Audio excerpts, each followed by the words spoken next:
los métodos de enseñanza. Para eso vamos a iniciar con un momento de oración y vamos a tomar el texto de Marcos en el capítulo 4. Ahí dice los versículos del 1 al 2, pero nos vamos a tomar un poco más de versículos.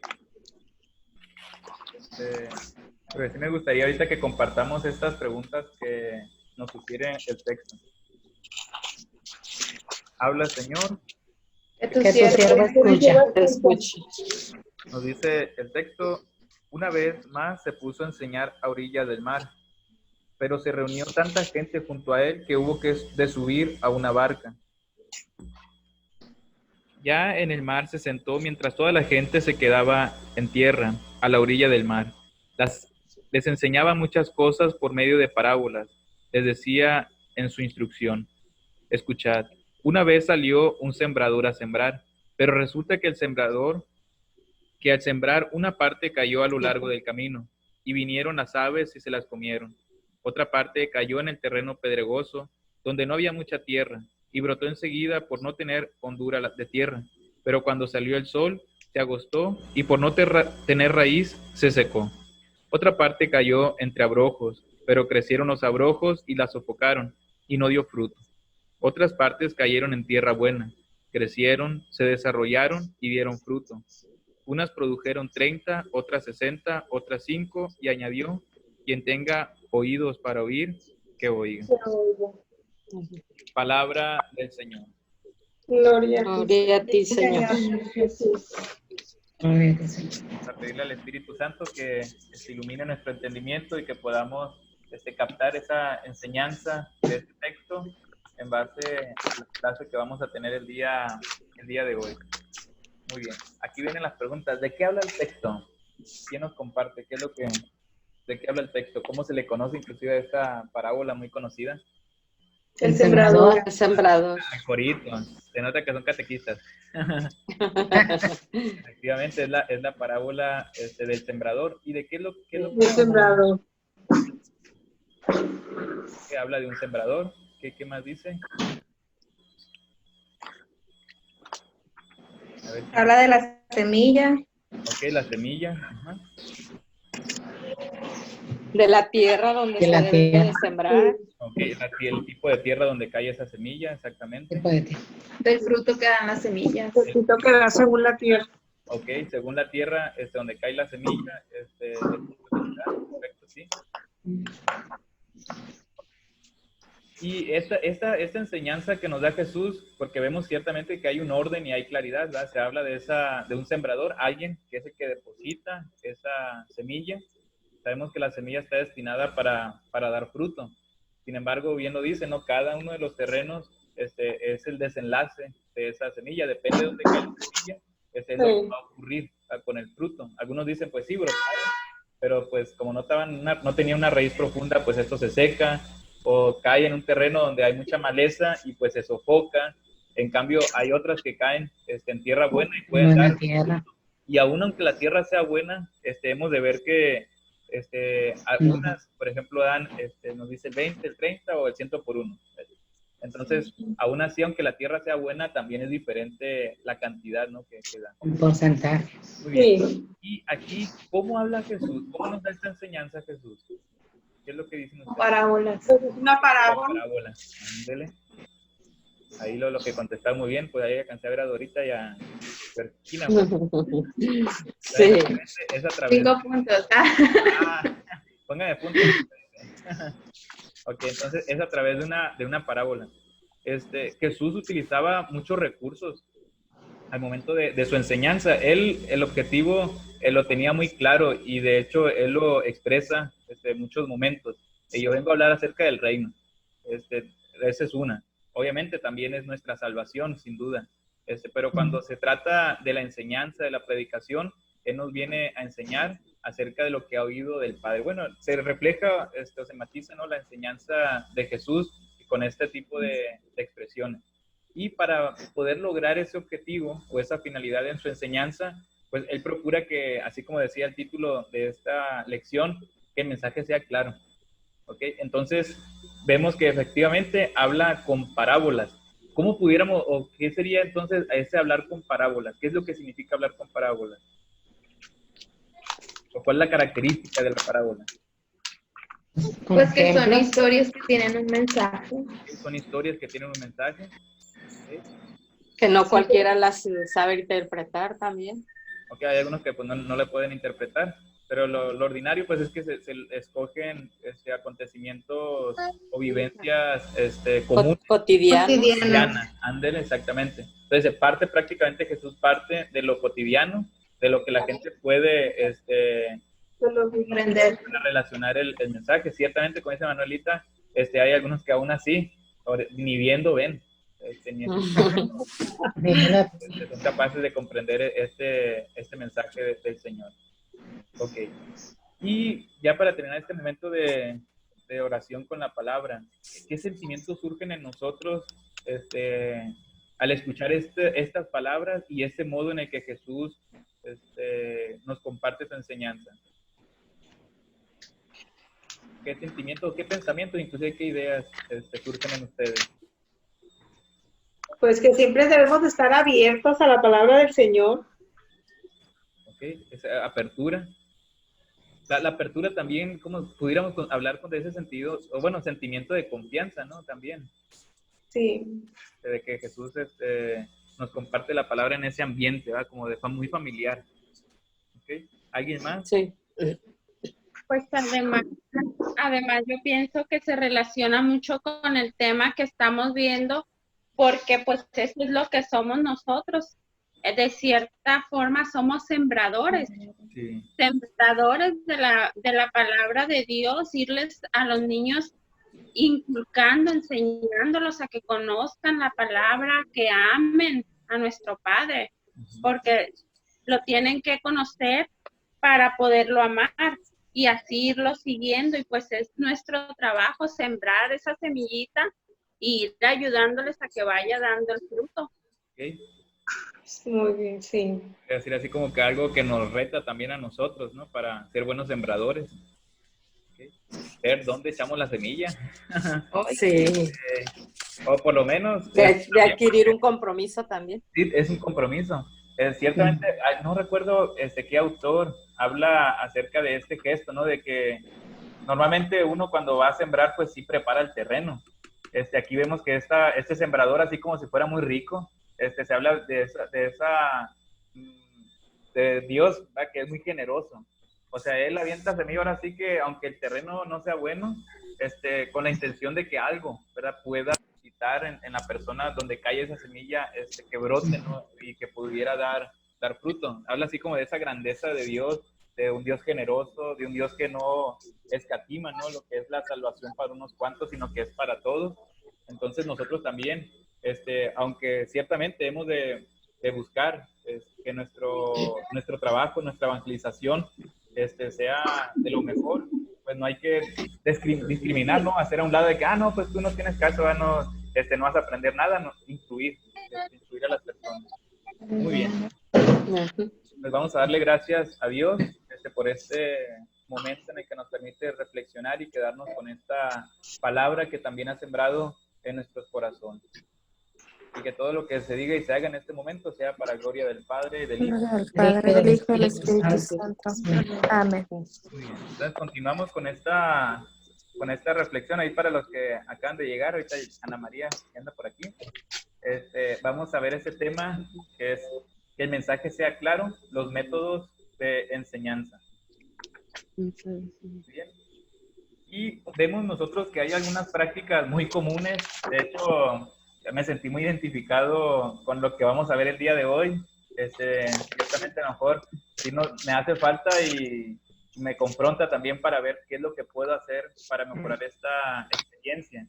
Porque uno se queda arrastrando con algunos patrones o paradigmas respecto de cómo recibió las clases.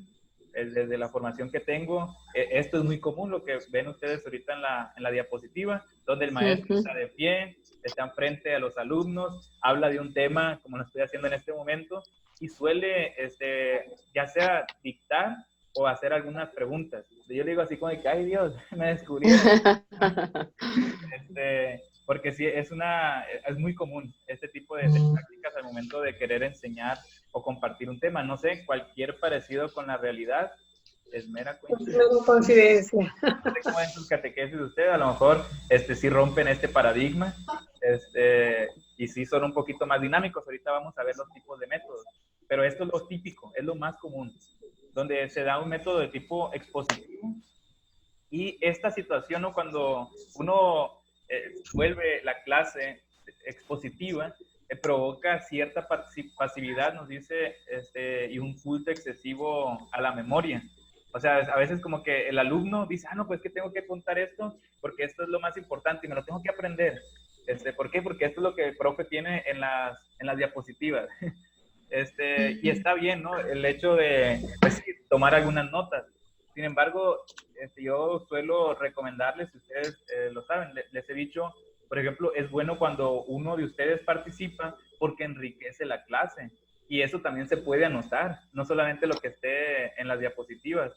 Es enriquecer a lo mejor lo que el profesor o el maestro esté diciendo, y no vienen las diapositivas, pero es una enseñanza muy buena también, tomar nota de ello. También que nosotros podamos preguntar e interactuar, ¿sabe qué? No entendí esto, inclusive no estoy de acuerdo con esto que está diciendo, porque se trata también de ir construyendo nuestro conocimiento. Pero le digo, lo típico y lo habitual es esto que nosotros vemos en esta diapositiva.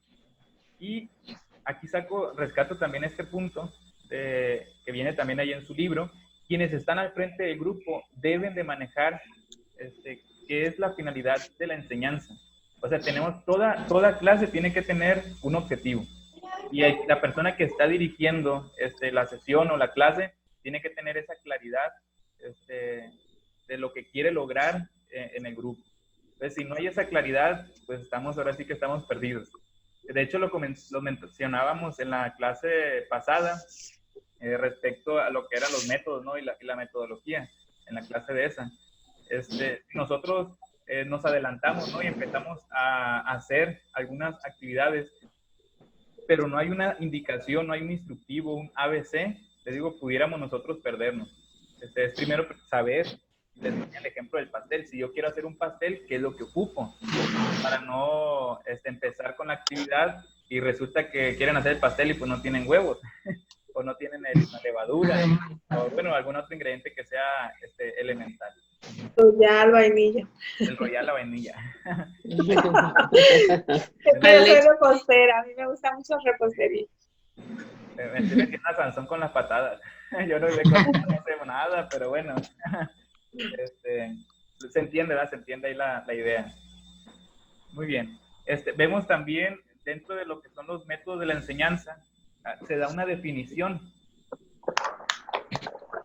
Entonces, vemos que los métodos de enseñanza son conjuntos de momentos lógicamente coordinados para el aprendizaje del alumno hacia determinados objetivos. Si se dan cuenta, es muy similar a la definición que les daba la clase pasada sobre lo que es el método. Estamos hablando, sí, de momentos que están lógicamente coordinados. En este caso, ya estamos determinando o enfocando qué tipo de método. Ya no estamos hablando de un método de investigación o un método de organización. Estamos hablando de un método de enseñanza. Recordando dónde nos encontramos, porque hay muchos métodos, ¿ok? Pero ahorita lo nuestro, al transmitir la fe, va a ser la enseñanza. Rápido se va. Nos quedan 10 minutos. Y ahorita continuamos con este mismo link. Entonces, vemos, les digo que es esos momentos que están lógicamente coordinados para dirigir el aprendizaje del alumno hacia determinados objetivos. Ya lo mencioné en la otra diapositiva. Toda clase tiene que tener un objetivo. Si la clase no tiene un objetivo, te vas a perder. Podrás tener muy buenos videos, podrás hacer muy buenas dinámicas, pero si no sabes qué es lo que quieres lograr, ya perdiste. O sea, a lo mejor como una persona de la que habla mucho, y a fin de cuentas te dice, ay, ¿y de qué habló? Ay, quién sabe, pero habló muy bonito. O sea, tienes que saber después de cada clase, y espero así sea conmigo. Aterrizar todo. Entonces, ahí en nuestro caso estamos de alguna u otra forma protegidos porque los manuales que utilizamos ya vienen determinados los objetivos. Sí, ya bien. Ciertamente, ¿no? Si hay necesidad y estamos también abiertos a eso, de hacer algunas modificaciones, lo pueden hacer, pero que sean razonadas. Ok, ya hablamos también acerca de eso la semana pasada. Cuando hablamos de los métodos, estamos hablando también de una de las características de ello, es el razonamiento. Okay, y si es necesario cambiar un objetivo, lo pueden hacer, sí, pero tiene que ser justificado. Si no, le digo, no se enreden. Ahí están en sus libros, en los manuales, todos manejan objetivos de clase y esforzarnos por cumplir. ¿Sale? Vemos también características respecto a lo que son los métodos de enseñanza. Y resalto mucho esta parte porque sí lo considero importante. Bien, está dirigido a un objetivo. ¿Okay? Todo método tiene que tener un objetivo, la clase en sí. Por lo tanto, estamos hablando de instrucciones, incluye instrucciones y acciones dirigidas, como lo es la planificación, la sistematización de los medios, las técnicas docentes y objetivos, ¿no? Que ya Y objetivos. lo mencionábamos. Estas serían como algunas características respecto a los métodos. Aquí viene una pregunta, para no romper ahí con el paradigma. ¿Ustedes identifican en sus catequesis alguna de estas características? Hay planeación, ¿cómo planean eso? ¿Manejan objetivos o nomás lo que, pues el nombre del tema es fulanito y me aviento? No, sí se maneja todo eso. Sí, La planificación. Al menos yo sí hago planificación, Okay, porque si no, no sé ni cómo necesito saber qué voy a usar y todo eso. exactamente. ¿Alguien más que quiera compartir experiencia respecto a este asunto? Ok, y vemos también lo que es la clasificación. Esto sí, si quieren ahí grabárselo bien o seguir el libro, porque ahorita voy a estar mencionando lo que son los métodos, los diferentes métodos, pero no voy a agregar la clasificación, lo agarré de corrido, pero aquí tiene la clasificación en esta diapositiva, que se hablan de métodos lógicos y los métodos pedagógicos. Entonces, ahí dentro de los métodos lógicos se ve el deductivo, inductivo y análogo. Y aquí se nos ofrece ya un poquito más, en el caso, por ejemplo, de los métodos pedagógicos, según la forma de trabajo de clase, puede ser verbalista o intuitivo. Según la actividad de los alumnos, puede ser receptivo o activo. Y según la presentación del contenido, puede ser sistemático o ocasional. Les digo, sería la clasificación que vamos a utilizar. Muy bien. Les digo, sí, todos tienen su libro, ¿verdad? Sí, bueno, al menos yo aquí lo tengo a un lado, sí. Okay. Entonces, para que no se me vayan a perder, si no ahorita, ahí entre todos nos apoyamos. Y vemos aquí el primer método, es el método deductivo. Y dentro de esas características que se mencionan, ¿no?, de este método, es que va de lo general a lo particular. Normalmente se presentan conceptos, principios, definiciones o afirmaciones y se van sacando conclusiones o consecuencias. Es prácticamente, si se dan cuenta, la manera en la que he estado compartiendo con ustedes los temas. Por ejemplo, ya ven que cuando veíamos la clase pasada, vimos lo que es el método y la metodología y lo vimos de una manera muy general. Se vio cuáles eran las definiciones, la etimología también de las palabras y sacamos también algunas descripciones, ¿no?, o características tanto del método como de la metodología. Entonces, normalmente les digo, parte de lo general a lo particular. Y respecto a lo que es el método deductivo, que suele ser con una técnica expositiva. Digo, prácticamente las clases, como les he dado, ha sido con este método. Ha habido algunas, ciertamente, que he metido algunas otras, otra interacción, ¿no?, inclusive en la que se ha hecho las representaciones, ¿no?, que les tocó de los tipos de catequistas, algo así, y que ustedes ahí estuvieron actuando. Algunas me entendieron, otras no me acuerdo. ¿Cómo olvidar? Entonces, aquí viene otro ejemplo, ¿no? Cuando se habla acerca de este método que parte de lo general o lo particular. Las imágenes son meramente ilustrativas. Algunas no tienen nada que ver con lo que es la clase, pero sí, de alguna otra forma tienen una relación. Ahorita van a ver por qué les digo. Tenemos también lo que es el método inductivo. Entonces, aquí se presenta, dice, por medio de casos particulares hasta llegar al principio o ley general, y se basa en la experiencia, en la observación y en los hechos. Aquí el caso, digamos que es al revés, parte primero de lo particular y desde lo particular va formulando sus hipótesis. En el caso de lo otro, que normalmente ya tiene sus principios o leyes, aquí como se va partiendo de hechos concretos y específicos, no se determina nada general hasta que ya pase, ¿no?, por todo un proceso y ya se determine una ley o un principio. Pero al inicio, ¿no?, de este proceso, estaríamos hablando de hipótesis o inspiraciones o ideas que parten, ¿no?, sobre hechos concretos. Y también nosotros podemos partir de estos elementos. Aquí, bueno, también para irlo metiendo en lo que son la catequesis. Por ejemplo, cuando hablamos acerca del método deductivo, ¿no?, que tenemos aquí, estamos hablando de principios o normas ya generales. ¿Qué tema pudiéramos nosotros aplicar con este método deductivo? Que vaya, por ejemplo, de lo general a lo particular. ¿Qué tema se les ocurre a ustedes? Pues puede ser de la creación. ¿Sí?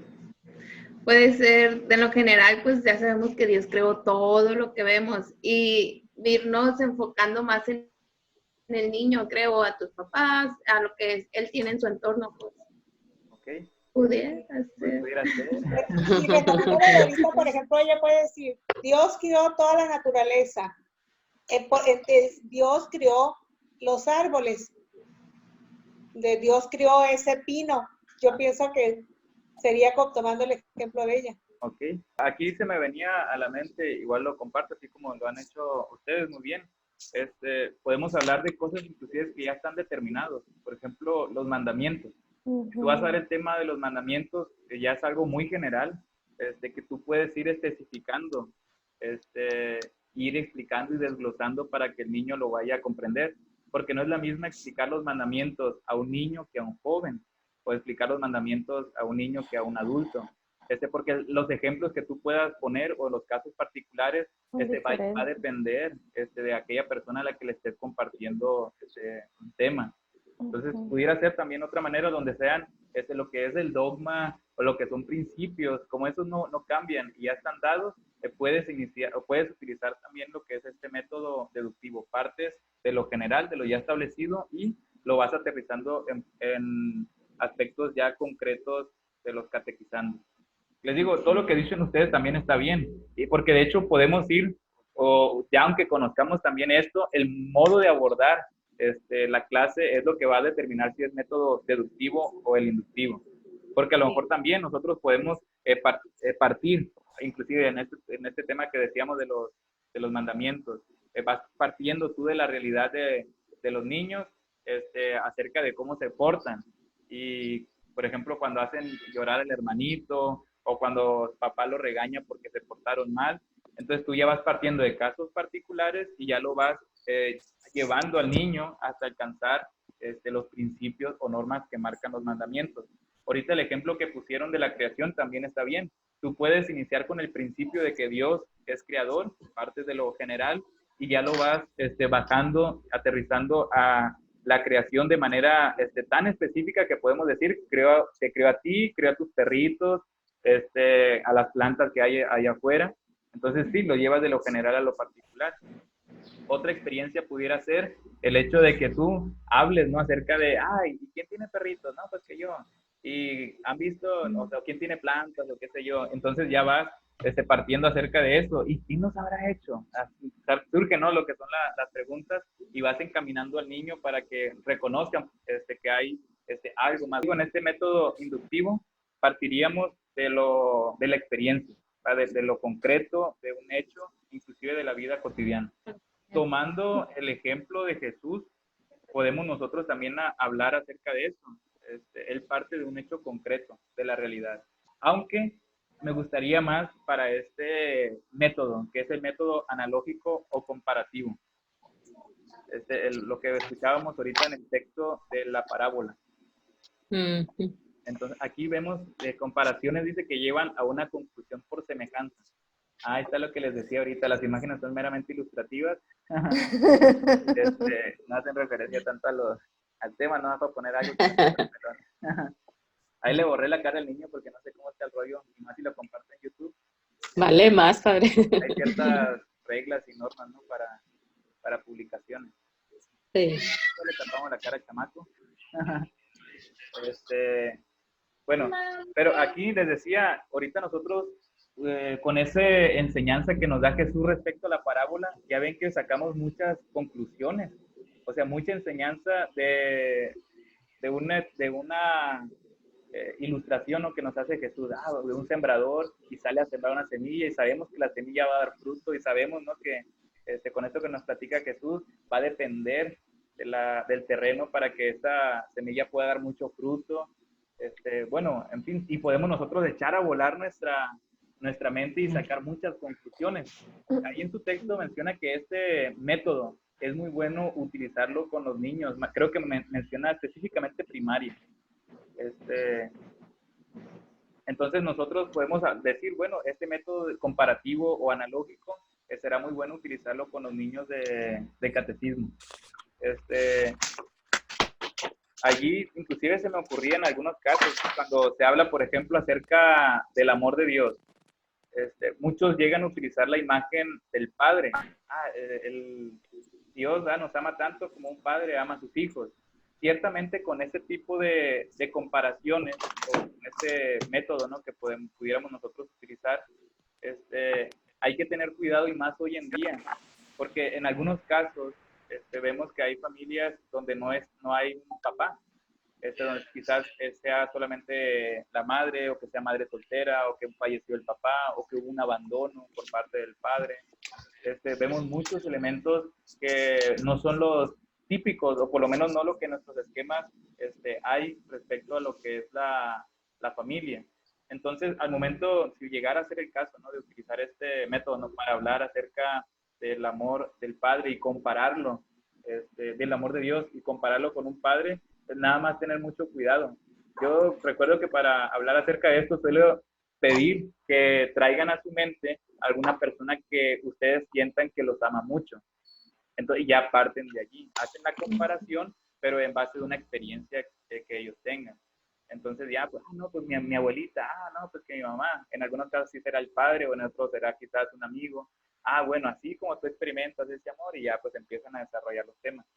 Vemos también este método verbalista. Les digo que ahí en la clasificación que les pasé hace un momento, tiene allí aquí está, ¿verdad? La clasificación de los métodos lógicos son los que vimos ahorita. Vamos a entrar a los métodos pedagógicos.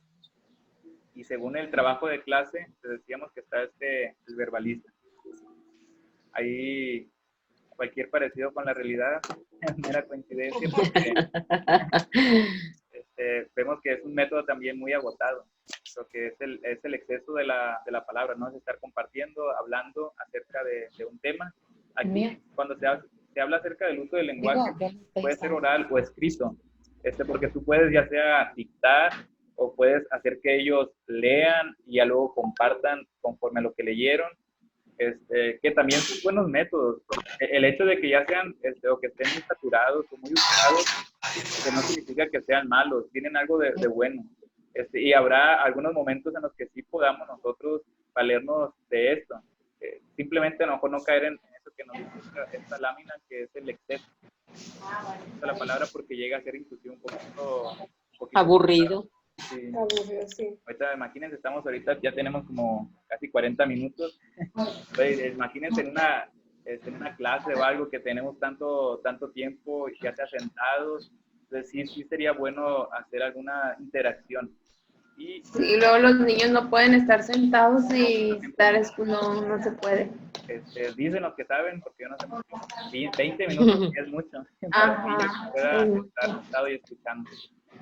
Por eso, esta parte considero que es muy importante dentro de estos métodos pedagógicos, lo que es el método intuitivo, es el modo en cómo dar la clase.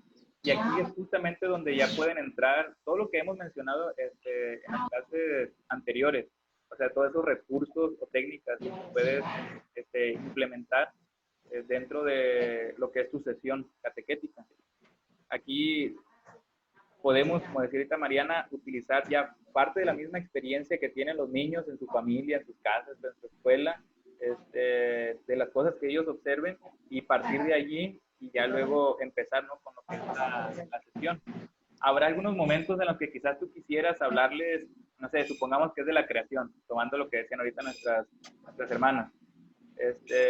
Habrá algunos casos en los que tú quizás pudieras sacar al niño ahí al parque, y mira los arbolitos, de hecho creo que digo no con el nivel 7, porque hay una dinámica, ¿no?, acerca de la creación, y una de las dinámicas que sugieren es eso, que el niño vaya con una libretita y que todos los animalitos o toda la creación que vaya viendo, arbolitos, flores, los vaya dibujando ahí en su libretita. Entonces, son maneras también en las que se puede dar una catequesis. Sin embargo, imagínense en algún lugar donde no haya jardín, donde no haya un parque cerca, no sé, no pueden hacer este tipo de actividades. No, sí se puede porque lo saca usted, lo dice que vean hacia arriba, ya ven el cielo, todo eso, sí. Sí se puede, aunque no haya un jardín o algo, todo lo hizo, hay muchas cosas que hizo Dios, aunque no haya un patio, sí. Puedes ver el cielo, puedes ver si hay una nube, o sea, muchas cosas. Sí se puede, Sí, puede hacer eso, o la otra opción sería poner quizás un video. A lo mejor si no tienes los recursos así que sea un poquito más plástico o más vivo, ya sea para ese tema o para cualquier otro, puedes utilizar otras herramientas, dibujos, puedes utilizar videos. Entonces tú dices, mira, de hecho hay videos acerca de la creación. Entonces ya ven, ¿no?, todos los pajaritos, los pajaritos acuáticos, terrestres, bueno, en fin. Entonces, ya parte, ¿no?, de experiencias, o inclusive llevarles a su mente, han ido al mar, ¿no? Pues que sí, ¿qué hay en el mar? O han ido, y empiezas a situar en la mente del niño algunos lugares que ellos recuerden que han visto, y de esa manera ir haciendo la charla. Bueno, eso nomás como ejemplo, ¿no?, conforme a lo que han estado compartiendo. Esto sería entonces el método intuitivo, que sus elementos o rasgos comunes es la experiencia directa, el material audiovisual, grabaciones, láminas, excursiones inclusive, o visitas a algunos lugares para poder tener un aprendizaje significativo. Muy bien. Vemos también el método receptivo. Receptiva le puse ahí. O la metodología receptiva. Que es también llamada pasiva. Esto es, recuerden, estamos en los métodos pedagógicos y se sitúa en la relación o interacción del alumno. Aquí, en este caso, en este método, es la pasividad. Es donde el profesor es el que mayormente está hablando en la clase y el alumno está escuchando. Y el procedimiento que suele darse en ese tipo de clases es el dictado, el estudio individual, la explicación frecuente por parte del profesor. El profesor. Ahí podemos, les digo, ver cómo hay una relación entre estos métodos, ¿no? Lo que es esta línea receptiva, verbalista, deductiva, que hace referencia, ¿no?, en esa línea a lo que tradicionalmente nosotros hacemos. ¿Okay? Sin embargo, estamos también llamados a tener esta metodología activa, este método activo donde hay una participación de los alumnos, ¿no?, que es más frecuente, donde el profesor solamente sería como alguien que supervisa o que sugiere las dinámicas a realizar. Ya ven que estuvo muy de moda, recuerdo cuando estaba en la secundaria, lo que era el método constructivista o el constructivismo. Quizás muchos de ustedes han estado manejando también eso, los que son maestros, con lo de las competencias también. Bueno, son muchos elementos que sugieren, ¿no?, una participación más activa, o donde el alumno se involucre más y el profesor simplemente es como un acompañante, como un guía, no recuerdo el nombre, facilitador, creo que ese es el término también Es un facilitador. que se les sugería, ¿no? Para los profesores, donde eliminan las tarimas. Bueno, hubo inclusive cambios a nivel estructural de algunos planteles educativos.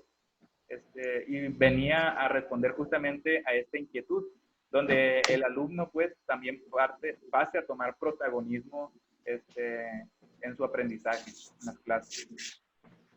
Aquí, en esta metodología, ¿qué creen? Imagínense qué pueden hacer ustedes utilizando este método, donde sea el alumno quien participe y eso. ¿Qué se les ocurre? Pues cuando se hacen dinámicas. Sí. Dinámicas O que se hace algún trabajo, o sea, le puedes ponerle a que haga, como dices tú, un dibujo, o les lleva o lleva los elementos para que por ejemplo, que hagan un crucifijo como el crucifijo que hicimos una vez con ganchos de madera, de la ropa, o sea, muchas cosas. Proyectos pudieran ser también otra manera de hacer más participativo, ¿no? A los niños en este caso. Bueno, en caso de que sea catequesis infantil. O a La participación de equipo. Sí, pueden hacer equipos y poner un proyecto, en clase. Exposiciones, o sea, son muchos elementos donde el catequizando puede también aportar algo.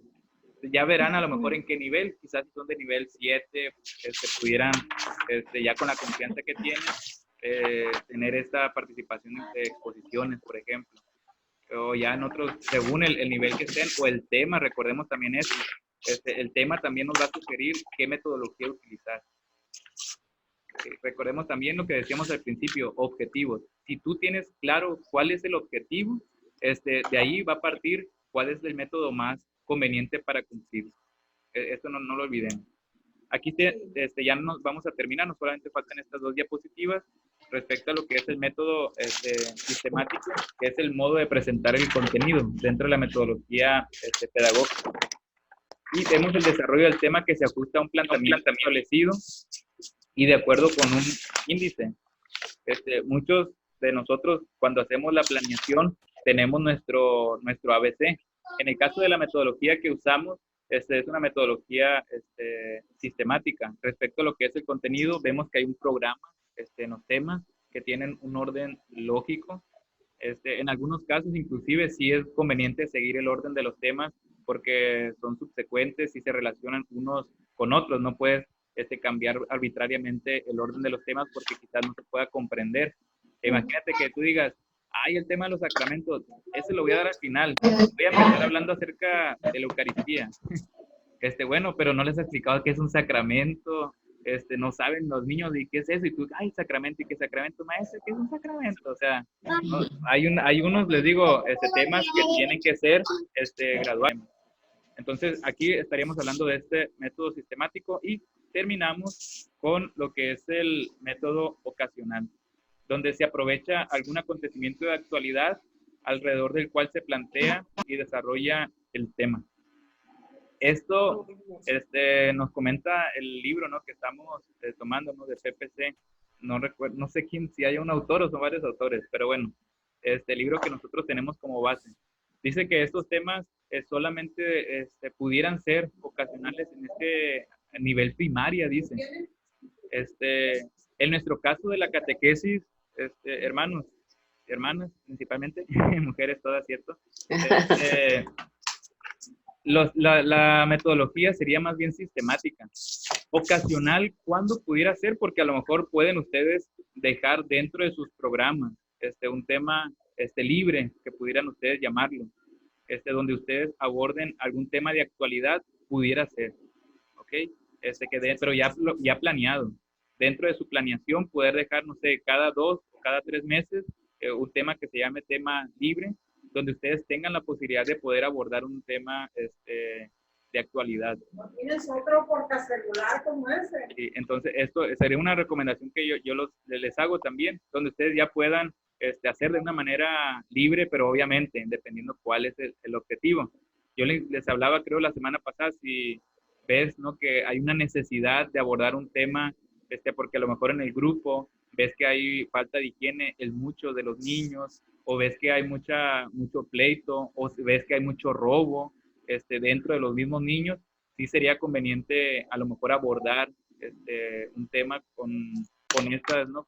Características para poder abordar esa situación. En el caso de lo que estamos viviendo hoy en día, por ejemplo, pudieras tú dar una catequesis acerca de la presencia de Dios en un tiempo difícil, como lo es ahorita la pandemia del COVID, que es la imagen que puse ahorita de fondo. ¿Cómo explicar eso? Que puede ser un tema ocasional. No hablar más de lo mismo, porque tampoco se trata de decir, el COVID es esto, es una enfermedad o es virus o no sé. O sea, no te metas en esos asuntos porque ya de eso estamos bombardeados. Pudiéramos hablar más bien cómo se manifiesta Dios en estos momentos, la iglesia, la acción de la iglesia en tiempos de la pandemia, ¿no? Del COVID, qué es lo que la esperanza también en nosotros, la fe. Bueno, puedes tocarlo, este tema actual, ok, pero de otra manera que pueda abonar, en el caso de una formación del catequizando. Muy bien. De mi parte sería todo. No sé si alguien quiera compartir algo. ¿Qué le parecieron los métodos? Sí, son bastantes, ¿no? Bastantes, pero muy buenos para llevar una buena organización del programa. De los programas. Muy bien. Sí. Padre, la verdad, muchas gracias. Muy bien, muy entendido, muy entendible. Okay, muchas gracias. Sí. Pues, insisto en esta parte, ¿no? El método que vamos a utilizar va a depender del objetivo, ¿no? Del tema. Sigo insistiendo mucho en esto porque sí considero que es lo más importante. Padre, estaba viendo que entonces el libro que tenemos nosotros se enfoca más en el método inductivo. ¿Mande? O el libro que tenemos nosotros del catequista es el que se enfoca más al método inductivo, o es una mezcla de todos los métodos. No, es que el método muchas veces es la manera en cómo el catequista lo desarrolla. La mayoría de los catequistas desarrollamos con método deductivo, o sea, o también con el método verbalista, de lo que hemos estado hablando ahorita. Ahí el detalle sería, inclusive el padre Víctor nos lo ha repetido mucho al respecto, sálganse un poquito del libro, dándonos a entender que podemos nosotros enriquecer un poco más esta experiencia, inclusive sería en nuestro caso romper paradigmas. Les digo, cuesta mucho porque así nos han enseñado. O sea, yo recuerdo, por ejemplo, cómo me daban clases, inclusive ahorita recientemente en el seminario, mi preparatoria, secundaria y primaria, era así. Imagínate, venir a romper con esa metodología que has traído durante, estaríamos hablando de más de unos 15 años aproximadamente de formación. Sí cuesta. Hoy en día, supongo yo que ya las nuevas generaciones sí tengan otra experiencia, porque ya, pues creo yo que hay más maneras, ¿no? Para poder desarrollarlo. En nuestro caso sería romper paradigmas. El libro nos ofrece una metodología, ciertamente que nosotros podemos enriquecerla con estos métodos que he mencionado. Ok. Muy bien. Ok, Pues, bueno, pues. Más claro que ni el agua. Bueno, pues entonces ahí comparto con ustedes la bendición y espero que tengan ahí una bonita semana. Igualmente, Igualmente. Padre, que Dios lo bendiga. Que el Señor esté con ustedes. Y con tu Con su espíritu. espíritu. La bendición de Dios Todopoderoso, Padre, Hijo y Espíritu Santo descienda sobre ustedes y permanezca para siempre. Personaje. Tengan entonces una excelente tarde. Arián. Dios los bendiga.